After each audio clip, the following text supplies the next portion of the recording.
महाराष्ट्र के नगर निगमों के चुनाव संपन्न हो गए और 16 तारीख को उसके रिजल्ट भी आ गए।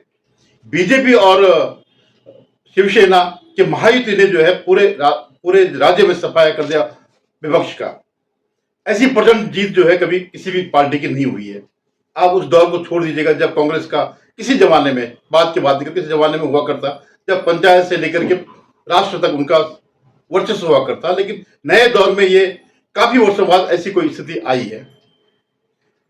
इसमें जो है जितने भी नगर निगम है, नगर वो है, निकाय है, उनमें बीएमसी की स्थिति बिल्कुल अलग है।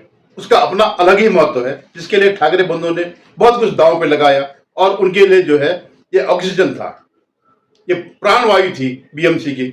दोनों भाई जो है 15-20 साल बाद इकट्ठे हो गए, राज ठाकरे और उद्धव ठाकरे, इस बीएमसी को जीतने के लिए।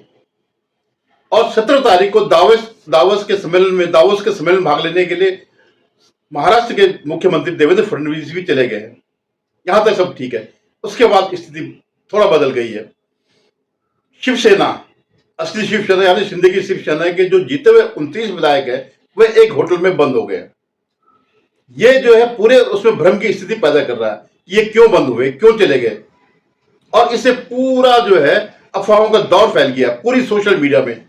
क्या शिंदे जो है बार्गेनिंग कर रहे हैं, सत्ता के लिए, बीएमसी के महापौर के लिए बार्गेनिंग कर रहे हैं, इस ढंग की बातें चल रही है। और इसका खंडन कहीं से नहीं हो रहा है। छुटपुट भले ही हो रहा है कि वो कह रहे महायुति का बनेगा, और दोनों तरफ से ये कहा जाता कि वो कहा जा रहा है, लेकिन स्पष्ट रूप से कोई कुछ नहीं कह रहा।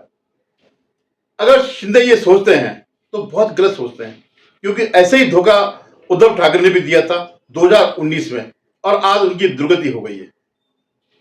अमित शाह, नरेंद्र मोदी सब कुछ सहन कर सकते हैं, लेकिन गद्दारी नहीं सहन कर सकते हैं।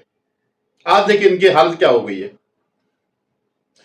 शिंदे को नहीं भूलना चाहिए कि जो मुंबई का वो है, जो पार्षदों का जो चुनाव है, उसमें उनका स्ट्राइक रेट बहुत कम था।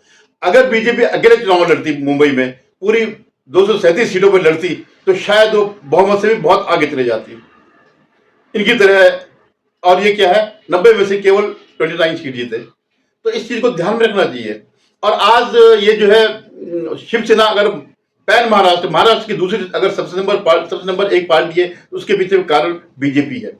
इस बात को नहीं भूलना चाहिए कि अगर आपके अंदर कुछ वो है, हालांकि उम्मीद है कि नहीं होगा, लेकिन कुछ अगर है तो ये मन से निकाल देना चाहिए। क्योंकि जो ये आपको जो ये पुंज मिला है, ये ज्योति मिली है, जीवन मिला है, ये बीजेपी की वजह से मिला है, और केवल महाराष्ट्र में नहीं पूरे देश में चल रहा है।